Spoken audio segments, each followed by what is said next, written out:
வணக்கம் மக்களே. ரசிகர்கள் ஆவலோட எதிர்பார்த்த இந்தியா பாகிஸ்தான் போட்டி இன்னைக்கு துபாயில நடக்க போகுது. இந்தியாவோட பிளேயிங் 11ல என்ன மாதிரி மாற்றம் செஞ்சிருக்காரு ரோஹித் சர்மா அப்படின்றத பத்தி இந்த வீடியோல பாப்போம். நடப்பு தொடர்ல 2 அணிகளுமே தலா ஒரு போட்டிய விளையாடி இருக்காங்க. பாகிஸ்தான் அணி சொந்த மண்ணுல நியூசிலாந்து கிட்ட மண்ண கவி இருக்காங்க. துபாயில வங்கதேசத்தை இந்தியா வீழ்த்தி இருக்காங்க. பாகிஸ்தான் ரன் ரேட்ல பின்தங்கி புள்ளி பட்டியல குரூப் ஏ பிரிவுல கடைசியா இருக்காங்க. இந்தியாவுடனான போட்டியில வெற்றி பெற்றால் மட்டுமே அவங்க அரையிறுதிக்கு போக முடியும். ஒருவேளை இந்தியாவுடனான போட்டியில தோத்துட்டாங்க அப்படின்னா பாகிஸ்தான் தொடர விட்டே வெளியேறிடுவாங்க. சுமார் 29 ஆண்டுகளுக்கு அப்புறமா பாகிஸ்தான்ல ஐசிசி தொடர் நடக்க போகுது. இந்த நிலையில பாகிஸ்தான் அணி அங்க வெறும் 2 போட்டிகளை மட்டுமே சந்திச்சு தொடர விட்டு வெளியே போனாங்க அப்படின்னா அது அந்த அணிக்கும் சரி, அந்த அணியோட ரசிகர்களுக்குமே துரதிருஷ்டவசமான ஒன்னா இருக்கும்.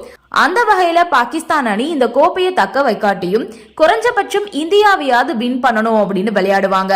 பாகிஸ்தான் அணி வெற்றிகரமான பிளேயிங் 11 அமைக்க முயற்சி பண்ணுவாங்க.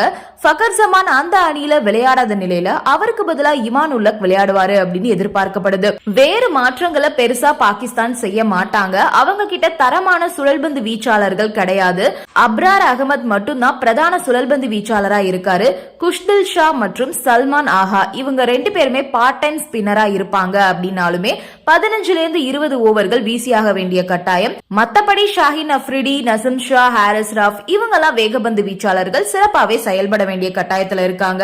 இன்னொரு புறம் நம்ம இந்தியாவை எடுத்துக்கிட்டோம் அப்படின்னா பேட்டிங் வரிசையில KL ராகுலுக்கு பதிலா ரிஷப் பண்ட் உள்ள வர போறதா தகவல் வந்திருக்கு.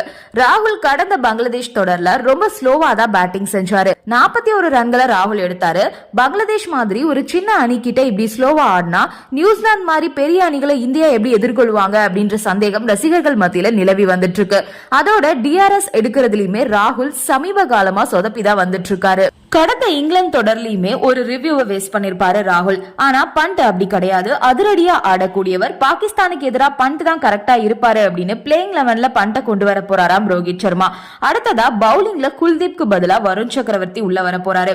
கடந்த பங்களாதேஷ் தொடர்ல குல்தீப் 10 ஓவர் போட்டு 43 ரன்களை விட்டு கொடுத்து ஒரு விக்கெட் கூட கைப்பற்றல. அதோட ஜாக்கர் அலி மற்றும் ஹெரிடாய் இவங்க 2 பேரோட பார்ட்னர்ஷிப் ஸ்ட்ராங் ஆகிறதுக்கு குல்தீப் ஒரு வகையில காரணம். அதனால பாகிஸ்தானுக்கு எதிராக அப்படி எதுவும் நடக்காம இருக்கு. குல்தீப்க்கு பதிலா வருண் உள்ள வர போறாரு.